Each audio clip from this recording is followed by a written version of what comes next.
Buenos días a todas las personas que nos acompañan en la transmisión de hoy. Está con nosotros la licenciada María Angélica Pariaguamán, representante de la Juntía para los Derechos Humanos de la Defensoría del Pueblo.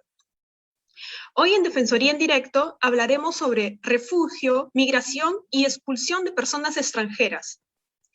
También mencionaremos el rol de la Defensoría del Pueblo en relación a la protección de los derechos de las personas refugiadas y migrantes. Si tienen alguna consulta, pueden dejarnos sus comentarios que la responderemos en vivo. Licenciada Angélica, coméntenos, ¿qué obligaciones tiene el Estado con las personas refugiadas y migrantes? En primer lugar, muy buenos días con todos y con todas. Bueno, el Estado peruano ha suscrito una serie de tratados internacionales en materia de protección de derechos humanos, ¿no? Y dentro de este grupo de tratados existen algunos instrumentos específicos que establecen estándares internacionales de protección hacia las personas solicitantes de refugio, refugiadas, migrantes, personas en situación de movilidad internacional. Estos tratados establecen, a su vez, obligaciones hacia el Estado peruano, ¿no? Una de las obligaciones que mantiene el Estado peruano en relación a las personas refugiadas y solicitantes de la condición de refugiado, así como los migrantes, es el respeto a la garantía del debido proceso. Por ejemplo, en el caso de los solicitantes de la condición de refugiado, el Estado tiene la obligación de que el procedimiento de determinación de su condición les brinde garantías procesales debidas, a fin de que sus solicitudes de refugio sean evaluadas de manera correcta. Lo mismo sucede con los procedimientos de naturaleza migratoria. Ahora, es importante tener en cuenta que si bien el Estado o los Estados son soberanos para la determinación de sus políticas migratorias, lo que implica establecer requisitos para el ingreso, la permanencia de extranjeros en el territorio nacional, estas políticas deben respetar los derechos humanos de esta población, de las personas migrantes, las personas solicitantes de refugio, y no imponer barreras para la garantía de sus derechos, ni establecer disposiciones o fomentar prácticas discriminatorias. ¿El ingreso o permanencia irregular de las personas es considerado un delito en el Perú? Gracias por tu pregunta. Definitivamente no. Ni el ingreso ni la permanencia irregular de una persona extranjera dentro del territorio peruano se encuentra tipificado como un delito en el país. De acuerdo a lo establecido en el Decreto Legislativo 1350, que es el Decreto Legislativo de Migraciones, el ingreso irregular, así como la permanencia irregular, lo cual, vamos a explicar rapidito, ¿no? ¿Qué implica cada uno? El ingreso irregular de una persona implica que la persona, en este caso una persona extranjera, ha ingresado a territorio peruano sin realizar los controles migratorios correspondientes. Y entendamos, la permanencia irregular implica que la persona extranjera ha excedido el tiempo de permanencia autorizada por la autoridad migratoria.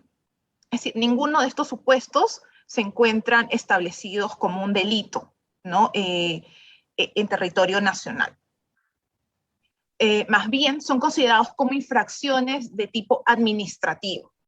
En ese sentido, es importante recordar el uso adecuado de los términos, ¿no? No existe una persona o un migrante ilegal. Es incorrecto utilizar este término y por el contrario puede resultar estigmatizante.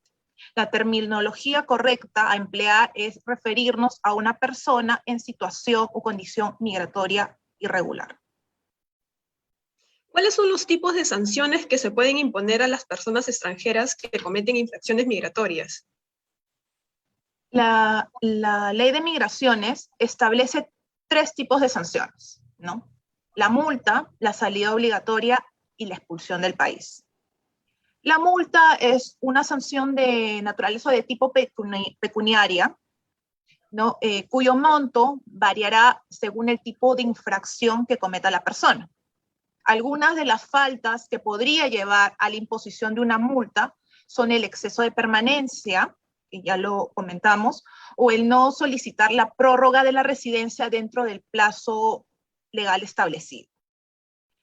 Por su lado, la salida obligatoria implica el abandono del territorio peruano de la persona extranjera y no podría suponer la imposición de un impedimento de ingreso y podría suponer la imposición de un impedimento de ingreso al país hasta por 5 años.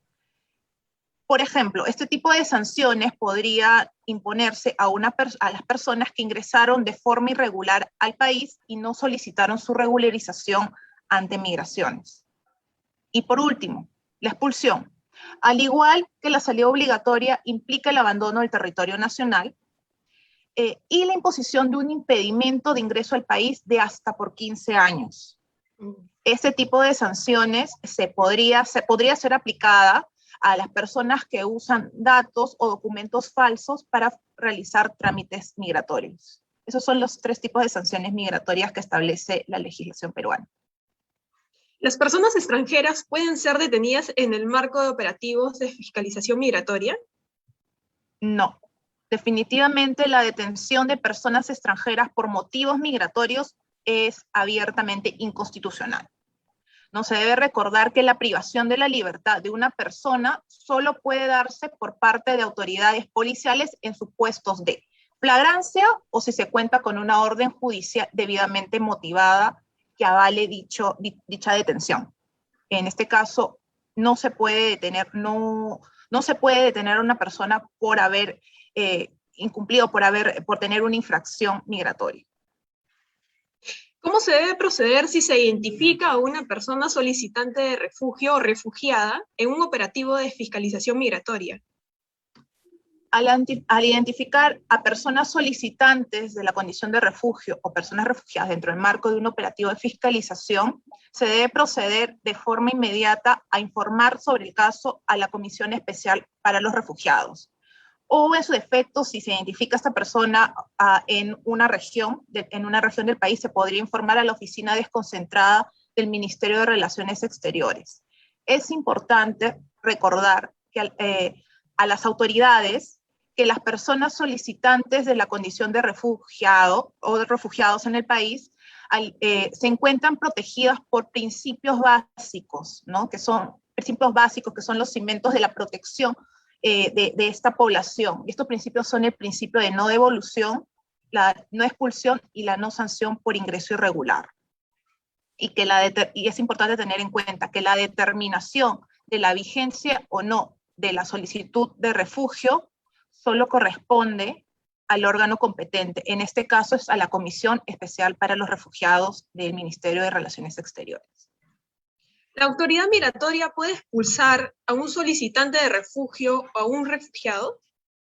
Como regla general, no puede hacerlo, en tanto que las personas solicitantes de refugio y refugiadas se caracterizan por haber huido de su país de origen o de residencia habitual, ¿no? Su expulsión o retorno a estos territorios sin tomar en cuenta los riesgos que este traslado implicaría para la salvaguarda de su derecho humano, de sus derechos humanos, sería un incumplimiento directo a las obligaciones internacionales que ha asumido el Estado peruano. Y repito, dentro de este marco de estas obligaciones o el respeto básico de estas obligaciones se encuentra el respeto al principio de no devolución. En el marco de un procedimiento administrativo sancionador migratorio, ¿qué garantías procesales existen? Bueno, las personas extranjeras a las que se les inicia un procedimiento administrativo sancionado de naturaleza migratoria tienen el derecho a que se les respete las garantías procesales del mismo. ¿Qué implica estas garantías procesales? Por ejemplo, a ser notificado o notificada del inicio de la etapa preliminar de investigación, a ser informado o informada en qué consiste el procedimiento administrativo sancionador y las razones por las cuales se le ha iniciado esto, a ser oído o oída durante el procedimiento administrativo sancionador y presentar los descargos correspondientes. Para ello debe contar con un tiempo razonable y los medios adecuados para preparar su defensa. También implica que el procedimiento administrativo sea llevado por la autoridad competente, a contar con un traductor o traductora de ser necesario, a que la decisión adoptada, a la decisión sea notificada de manera adecuada, a que la decisión se encuentre debidamente motivada, que si se impone una sanción, tiene derecho también a recurrir la misma a través de los recursos impugnatorios correspondientes y dentro de los plazos legales establecidos. Asimismo, a que se comunique y recibir asistencia consular si así lo desea la persona. Esos son principios, algunas garantías básicas dentro del debido proceso. Asimismo, dentro del marco y de la evaluación de un procedimiento administrativo sancionador, las autoridades administrativas deben tomar en cuenta para la evaluación algunos principios básicos, ¿no? que se encuentran establecidos dentro de la legislación nacional y se desprenden también de los compromisos internacionales asumidos por el Estado peruano. Dentro de estos principios encontramos el principio de unidad familiar y el del interés superior del niño. La importancia de su incorporación en el análisis para la determinación de sanciones implica el hecho de que la autoridad debe sopesar entre la vulneración de un derecho, como el derecho a la vida familiar y el interés superior del niño, y la sanción o la infracción que ha cometido la persona, ¿no? Debe haber una evaluación, sopesar los principios, la afectación y la vulneración en el marco de la infracción que ha cometido la persona para poder hacer una evaluación adecuada y no vulnerar derechos. ¿Cuál es el rol de la Defensoría del Pueblo en relación a la protección de los derechos de las personas refugiadas y migrantes?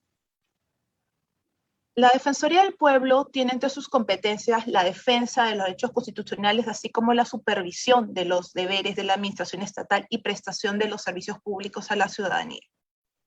El ejercicio de estas competencias se realiza en concordancia con el principio de igualdad y no discriminación, por lo que la actuación de la Defensoría no se condiciona a la nacionalidad de las personas o su situación migratoria o su condición de solicitante de refugio. Si bien nuestra institución se encuentra al servicio de toda la comunidad en su conjunto, en atención a situaciones de discriminación sistemática e inequidad que generan mayores barreras en el ejercicio de derechos de ciertos grupos poblacionales, se ha establecido una serie de grupos de especial protección, cuya situación se monitorea de forma continua. Entre estos grupos se encuentra la población refugiada y migrante en el país. La línea temática de monitoreo de la situación de las personas refugiadas y migrantes se encuentra a cargo de la Juntía para los Derechos Humanos, sin efecto de que todas las oficinas defensoriales a nivel nacional se encuentran perfectamente capacitadas para dar respuesta a los pedidos de intervención o consultas que puedan surgir de la población refugiada y migrante a lo largo y ancho del país. Bueno, vamos a pasar con las preguntas. Tenemos algunas preguntas de las personas que nos están acompañando en la transmisión. Yesimer Quispe Ruiz pregunta, en caso de ciudadanos extranjeros que delinquen, ¿los pueden expulsar por delinquir, ya que sus derechos se pierden cuando hacen atrocidades en nuestro país? Bueno, los derechos no se pierden, ¿no? O sea, a ver, respondiendo puntualmente, las personas podrían ser expulsadas, es decir, no estamos señalando que no se pueden expulsar a personas extranjeras. Existen los procesos, existen las vías legales. Lo que sí, desde la Defensoría hacemos un llamado al respeto a las garantías, ¿no? Dentro de estos procedimientos de expulsión. El decreto legislativo 1350 establece supuestos bajo los cuales las personas extranjeras pueden ser expulsadas del país. Y estos supuestos deben ser aplicados también en las formas y tomando en cuenta el respeto de las etapas del procedimiento administrativo sancionador. Entonces, se debe tomar en cuenta ello al momento de determinar la expulsión de una persona extranjera de territorio nacional. Tenemos otra pregunta de Albertina Blanco. Pregunta, solicité un recenamiento, pero el recenamiento exige que debo ser refugiada y hasta ahora soy solicitante de refugio hace más de 3 años. Sí, bueno, en todo caso creo yo que el pedido o digamos la comunicación de la señora podríamos tomar nota porque considero que podríamos necesitaríamos mayor información para poder intervenir. Es un caso muy puntual. Considero que es importante poder comunicar, mantenernos en comunicación para poder realizar una intervención posterior. Sí, justo eso es lo que está comentando, que cómo la pueden ayudar, cómo puede ayudar como defensoría, ya que va a cumplir 62 años dentro de poco.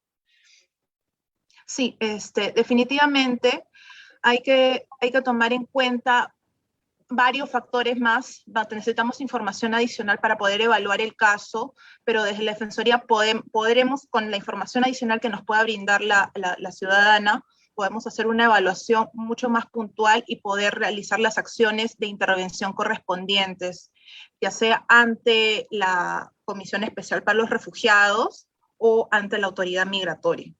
También mucho atendiendo al pedido de la señora. Eso es lo que le comunicamos a Albertina Blanco, que se comunique con nosotros y nos deje sus datos en el chat de la Defensoría del Pueblo, así podemos ayudarlo. Sí, sí, por favor.